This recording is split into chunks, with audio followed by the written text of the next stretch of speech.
নমস্কাৰ ছাত্ৰ ছাত্ৰীসকল ই কক্সালে স্বাগতম জনাইছো আশা কৰো তোমালোক ভালে আছা আজি আমি পঢ়িব ওলাইছো ষষ্ঠ শ্ৰেণীৰ অসমীয়া বিষয়ৰ উন্মেষ পাঠ্যপুথিৰ তৃতীয়টি পাঠ পুথি অধ্যয়নৰ আমি আজি প্ৰথম অংশ পঢ়িম ছাত্ৰ ছাত্ৰীসকল পুথি অধ্যয়ন মানেনো কি পুথি অধ্যয়ন মানে হৈছে কিতাপ পঢ়া তোমালোকে কিতাপ পঢ়ানে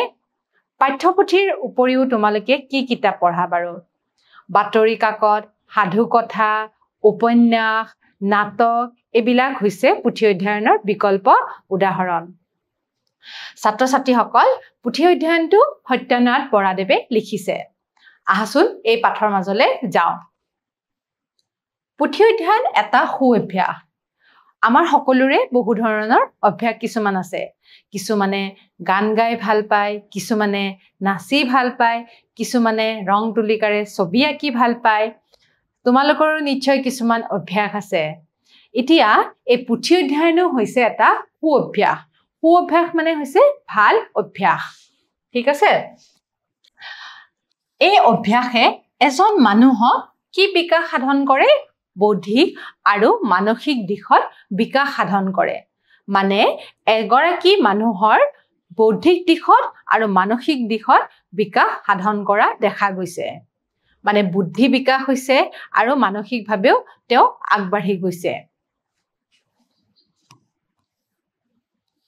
জীৱনত উন্নতি কৰিবলৈ প্ৰয়োজন হোৱা গুণৰাজি পুথি অধ্যয়নৰ যোগেদি লাভ কৰিব পাৰি গতিকে জীৱনত যদি আমি উন্নতি কৰিবৰ কাৰণে কিছুমান আমাৰ পথ নিৰ্দেশক লাগে এই পথ নিৰ্দেশক বিলাক আমি পুথি অধ্যয়নৰ জৰিয়তে পাব পাৰো গতিকে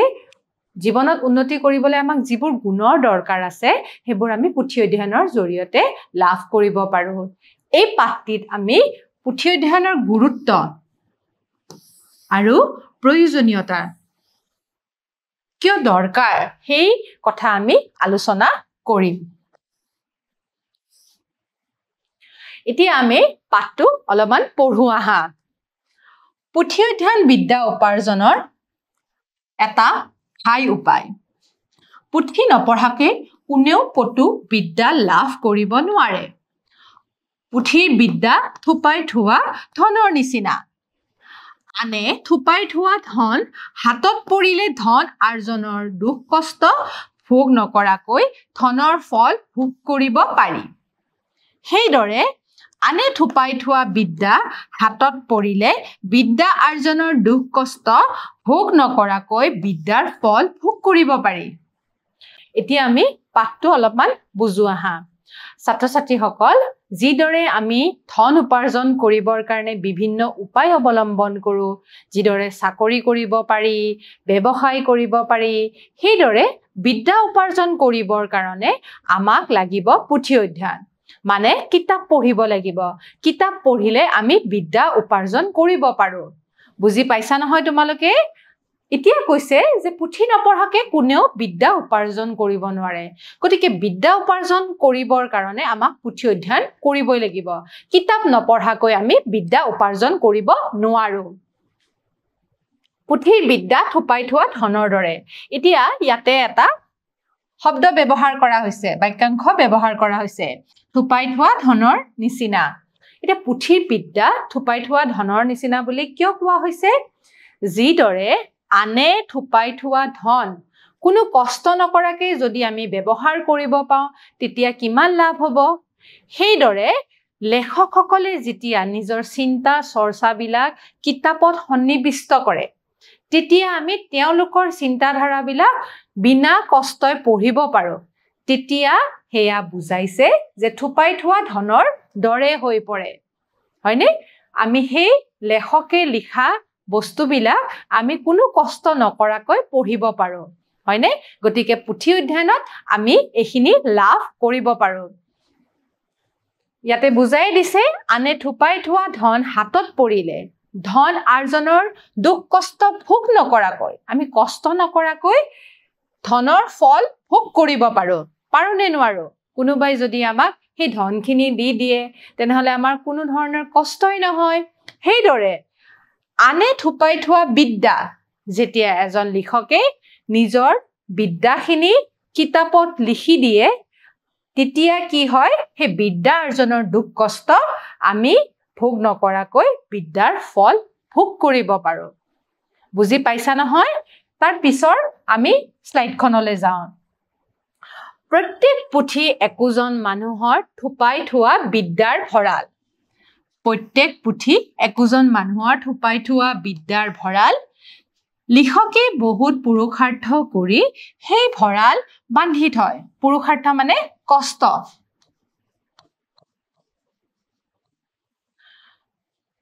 আমি কেৱল পুথিখন পঢ়িয়ে তেওঁৰ আৰ্জিত আটাইখিনি বিদ্যা লাভ কৰিব পাৰো গতিকে আনৰ আৰ্জিত বিদ্যা এইদৰে সঞ্চয় নকৰাহেঁতেন পুৰুষে সকলো কথা নতুনকৈ শিকিবলগীয়া হোৱাহেঁতেন মানুহে কেতিয়াও ইমানখিনি উদ্গতি কৰিব নোৱাৰিলেহেঁতেন এতিয়া কি কৈছে চোৱাচোন ইয়াতে কি কৈছে চোৱাচোন প্ৰত্যেক পুথিয়ে হৈছে একোজন মানুহৰ থুপাই থোৱা বিদ্যাৰ ভঁৰাল ছাত্ৰ ছাত্ৰীসকল লিখকজনে বহুত কষ্ট কৰি পেলাই তেখেতে যিবিলাক আৰ্জন কৰা বিদ্যা আছে সেই বিদ্যাসমূহ এখন কিতাপ আকাৰত তেখেতে বস্তুবিলাক সন্নিবিষ্ট কৰিছে আৰু সেইবোৰ আমি কোনো কষ্ট নকৰাকৈ মাত্ৰ পুথি অধ্যয়নৰ জৰিয়তে অধ্যয়ন কৰাৰ ফলতে আমি সেই বিদ্যাসমূহ আমি ল'ব পাৰিছো হয়নে লাভ কৰিছো গতিকে আনৰ আৰ্জিত বিদ্যা এদৰে যদি সঞ্চয় নকৰিলে হয় ধৰা এজন ব্যক্তিয়ে যিখিনি বিদ্যা লাভ কৰিছে সেই বিদ্যাখিনি যদি তেখেতে কিতাপ আকাৰত প্ৰয়োগ নকৰিলে হয় তেতিয়া আমি সেই বিদ্যাখিনিৰ বিষয়ে গম পালোহে নে কেতিয়াও নাপালো হয় গতিকে এই আনৰ আৰ্জিত বিদ্যাসমূহ যদি সঞ্চয় নকৰিলে হয় সঞ্চয় মানে ক'ত কিতাপ আকাৰত যদি সন্নিবিষ্ট নকৰিলে হয় মানে পুথিত যদি নিলিখিলে হয় তেতিয়া আমাৰ কিমান অসুবিধা হল হয় পুৰুষৰ সকলো কথা নতুনকৈ শিকিবলগীয়া হোৱাহেঁতেন আকৌ আমি নতুন কথাবিলাক জানিবলৈ আকৌ কষ্ট কৰিব লাগিল হয় তেতিয়া কিমান অসুবিধা হল হয় সেইটো কথা ইয়াতে বুজাইছে আৰু মানুহৰ তেতিয়া কোনো ধৰণৰ বিকাশ নহল হয় যদি আমি কিতাপ আকাৰত নাপালো হয় আগৰ বিদ্যাবিলাক যিবিলাক তেওঁলোকে অৰ্জন কৰিছে আকৌ আমি সেইখিনি বস্তু জানিবৰ কাৰণে কষ্ট কৰিব লাগিল হয় ঠিক আছে ভাপৰ বল বিজুলীৰ বল পোন প্ৰথমে উলিয়াওঁতে বহুতো চিন্তা বহুত সময় আৰু বহুত ধন খৰচ হৈছিল এতিয়া তোমালোকে ভাপৰ বল বিজুলীৰ বলৰ কথা নিশ্চয় জানিছা আমি ভাপৰ বল বাষ্পীভৱন তাৰ পিছত বিজুলীৰ বল আমাৰ যিবিলাক ঘৰত কাৰেন্ট আহে সেইবিলাকৰ বিষয়ে যেতিয়া প্ৰথমতে ওলাইছিল তেতিয়া বহুত চিন্তা চৰ্চা কৰা হৈছিল আৰু বহুত সময় নষ্ট কৰা হৈছিল আৰু ধনো খৰচ হৈছিল যেতিয়া বিজ্ঞানীসকলে এই বস্তুবিলাক উলিয়াইছিল তাৰ পিছত তেওঁলোকে যেতিয়া পুথি আকাৰত এইবিলাক বস্তু জনাইছিল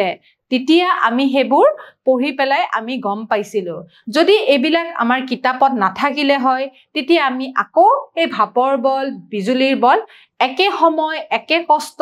আকৌ একেই ধন খৰচ কৰিব লগিয়া হলহেঁতেন সেই কাৰণে এতিয়া এইবোৰ যেতিয়া পুথিত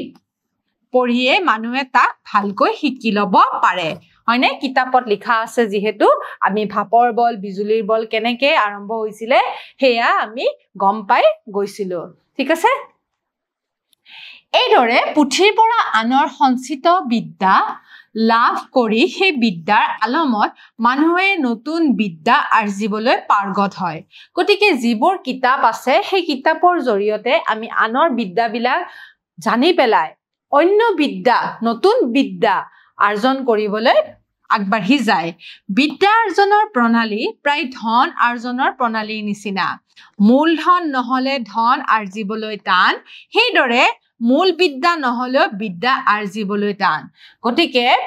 ইয়াতে এটা উদাহৰণ দিছে যে বিদ্যা আৰ্জনৰ প্ৰণালী প্ৰায় ধন আৰ্জনৰ দৰে যিদৰে মূলধন নহলে ধন আৰ্জিবলৈ আমাৰ অসুবিধা হ'ব পাৰে সেইদৰে আমি যদি মূল বিদ্যা নাই তেতিয়াও আমি বিদ্যা আৰ্জিবলৈ টান গতিকে মূল বিদ্যা বুলি কোৱাৰ লগে লগে আমি কিতাপখন পঢ়িবৰ কাৰণে আমাৰ স্বৰবৰ্ণ ব্যঞ্জন বৰ্ণ শব্দ আমি কিদৰে গঠন কৰিব পাৰো সেইখিনি আমি জানিব লাগিব তেতিয়াহে আমি কিতাপখন পঢ়িব পাৰিম যদি আমি শব্দ বনাবই নাজানো বানান পঢ়িবই নাজানো তেনেহলে আমি কিতাপখন কিদৰে বুজিম সেইদৰে ইয়াক উদাহৰণ স্বৰূপে আমাক ধনৰ লগত তুলনা কৰিছে আকৌ যাৰ মূলধন সৰহ সি সৰহকৈ ধন আৰ্জিব পাৰে মানে যাৰ শব্দ জ্ঞান বেছি ব্যাকৰণৰ জ্ঞান ভাণ্ডাৰ বেছি তেওঁলোকে কি কৰিব পাৰে ধন আৰ্জিব পাৰে বুলি ইয়াৰ লগত তুলনা কৰা হৈছে গতিকে যাৰ মূল বিদ্যা সৰহ হয় তেনেহলে সি সৰহকে বিদ্যা আৰ্জিব পাৰে গতিকে ধনৰ লগত কি আমাক তুলনা কৰা বুলি ক'লে ধনৰ লগত বিদ্যা তুলনা কৰা বুলি ক'লে ঠিক আছে আসল কথা চমুকৈ ক'ব লাগিলে পঢ়নৰ পৰা মানুহৰ মনত বিদ্যাৰ পাতনি থাপিত হয় গতিকে পঢ়নৰ পৰা মানুহৰ মনত বিদ্যাৰ স্থান আগবাঢ়ে সেই সময়ত পাতনি যাৰ শকত সি বিদ্যাত ব্যৱসায়তো উদ্গতি কৰিব পাৰে যাৰ দুৰ্বল সি নোৱাৰে গতিকে প্ৰথমতে যদি আমাৰ পাতনি দৃঢ় হয় আমি শব্দ বনাব জানো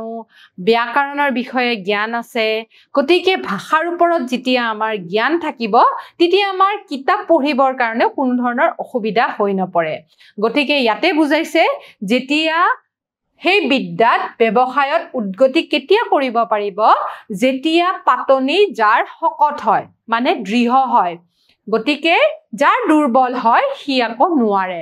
যাৰ দুৰ্বল হয় সি পুথি অধ্যয়ন কৰিব নোৱাৰে আৰু পুথিখনৰ পৰা জ্ঞান লাভ কৰিব নোৱাৰে ঠিক আছে গতিকে ছাত্ৰ ছাত্ৰীসকল আজি আমি পুথি অধ্যয়নৰ এইখিনি অংশ পঢ়িলো এতিয়া আমি দুটামান প্ৰশ্ন চাওঁ আহা পুথিৰ বিদ্যা দেশ ধনৰ নিচিনা আমি বাক্যাংশটোত পাইছিলোৱে কি হ'ব পুথিৰ বিদ্যা থুপাই থোৱা ধনৰ দৰে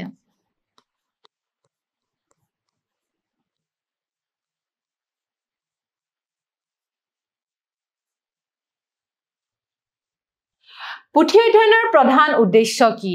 খেলা ধূলা জ্ঞানৰ বিকাশ যাত্ৰা ইয়াতে আমাক তিনিটা বিকল্প দিয়া হৈছে গতিকে পুথি অধ্যয়নৰ প্ৰধান উদ্দেশ্য কি হ'ব পাৰে খেলা ধূলা হ'বনে নহয় জ্ঞানৰ বিকাশ হয় আৰু যাত্ৰা নহয় ঠিক আছে 3 নম্বৰ প্ৰশ্নটোলৈ যাওঁ শিক্ষাৰ মূল আধাৰ হ'ল পুথি অধ্যয়ন গতিকে আমাক দুটা বিকল্প দিয়া হৈছে শুদ্ধ নে অশুদ্ধ এই যিখাৰি বাক্য দিয়া আছে বাক্যখাৰি শুদ্ধ নে অশুদ্ধ সুধিছে আমি জানোৱে বিদ্যা উপাৰ্জনৰ ঘাই উপায় হৈছে পুথি অধ্যয়ন গতিকে শিক্ষাৰ মূল আধাৰ হ'ল পুথি অধ্যয়ন গতিকে এইটো উত্তৰ আমাৰ হ'ব শুদ্ধ অশুদ্ধটো নহয় গতিকে ছাত্ৰ ছাত্ৰীসকল আজি আমি পুথি অধ্যয়নৰ প্ৰথম অংশটো ইতিমধ্যে পঢ়িলো অহা ক্লাছত আমি দ্বিতীয় অংশলৈ তোমালোকৰ মাজলৈ আকৌ আহিম